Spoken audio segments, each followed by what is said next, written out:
Hello, I'm Eric Eschbach. I'm the Executive Director of the Pennsylvania Principals Association. Once again, our nation and its schools, who serve the most precious of our population, have been rocked by a tragic and senseless school shooting. Reports say that 19 students and 2 teachers were killed on Tuesday, May 24th, after a gunman opened fire at Robb Elementary School in Uvalde, Texas. I have so many emotions about this incident, having served as a teacher, an assistant principal, and a principal at an elementary school. I dealt with many crises during that time, but nothing even close to what the principal of Robb Elementary School, or consider even Sandy Hook Elementary School, Columbine High School, Stoneman Douglas High School, nothing in comparison to what they've experienced. And sadly, I am naming only a few of the dozens of school shootings our nation has experienced. I read a report yesterday that in 2022, we have had 30 school shootings in our nation. Folks, it's only May and we've had 30 shootings this year. Now, there's going to be a great deal of debate once again over gun rights. That issue is something that I have strong opinions about, and I laud the efforts of those who are not politicians, like head coach of the Golden State Warriors, Steve Kerr, and the comments he made about this issue, because I truly believe that people will begin to move when leaders who are non-politicians begin to exercise their rights to engage in this debate. And I'm hopeful that the non-politicians will have the final say on the issue of gun rights in our nation. And while I can state my own opinions on the issue of gun rights and can advocate for those beliefs personally, I'm going to decline to enter into that as an executive director. And I'm especially going to decline to pull the Pennsylvania Principals Association into that fray. Emotions on that issue are just too raw, and the debates just slow down real change. It's been 23 years since Columbine, and little to nothing has changed. Additionally, school leaders know that there is not one single solution to the problem of school violence. Simply adding a metal detector didn't work. Simply adding additional police officers haven't worked. Simply adding bulletproof glass and door barriers hasn't worked. Simply funneling all visitors through one main entrance, it hasn't worked.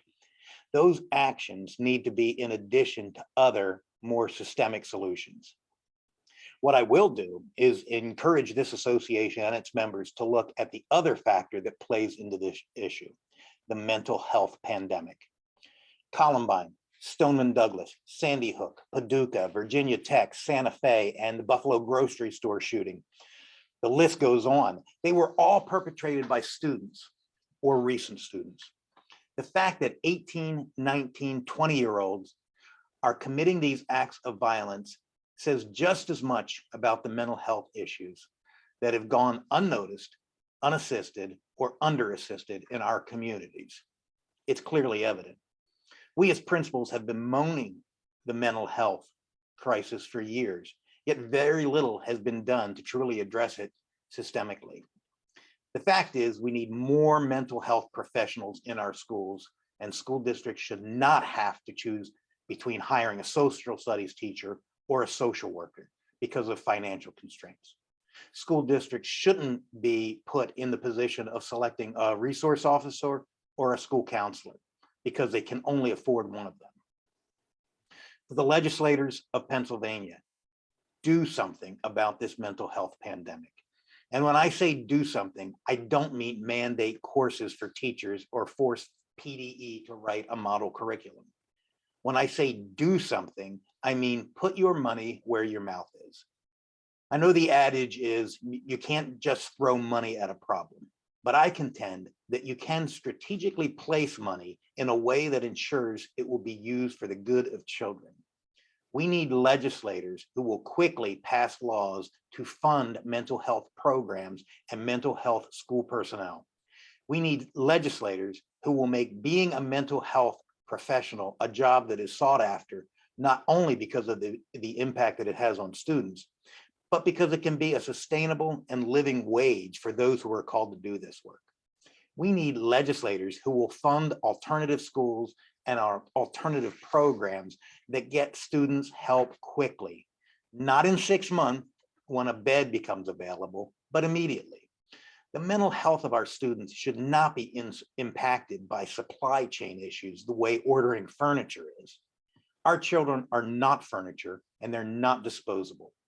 We need legislation that realizes this fact and makes the work of mental health professionals and the pipeline training for those professionals a top priority.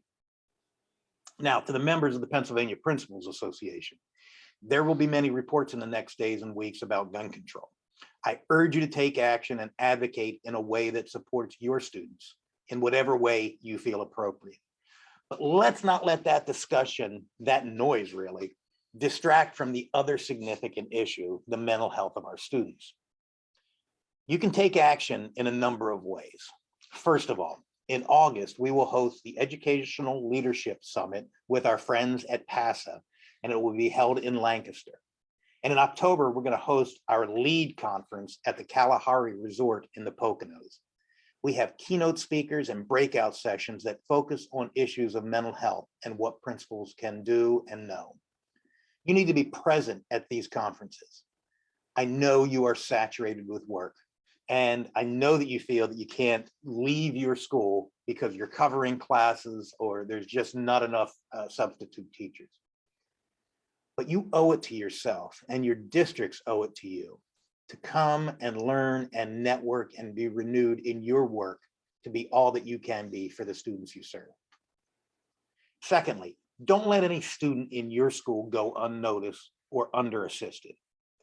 Work to develop plans so that every student is known by name and every student has a trusted adult to talk with.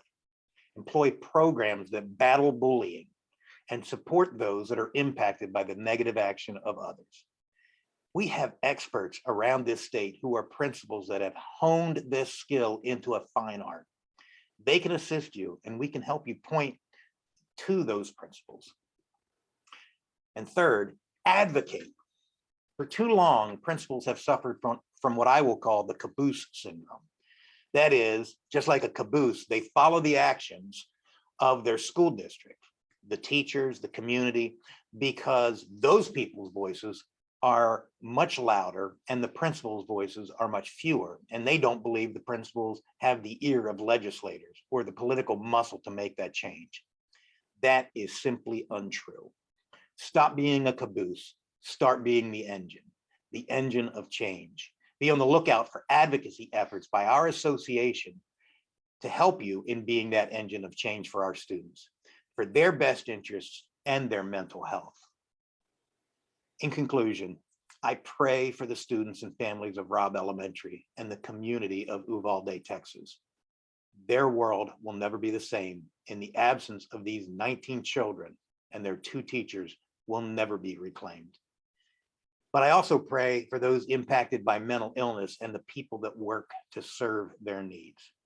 I pray for you and your families as you manage yet another incident of violence against children and work to protect your students while worrying about your own children and grandchildren. I pray that this summer will be one of refreshment and renewal for you. I hope to see you in Lancaster and Kalahari, and I wish you a peaceful end to your school year. Thank you.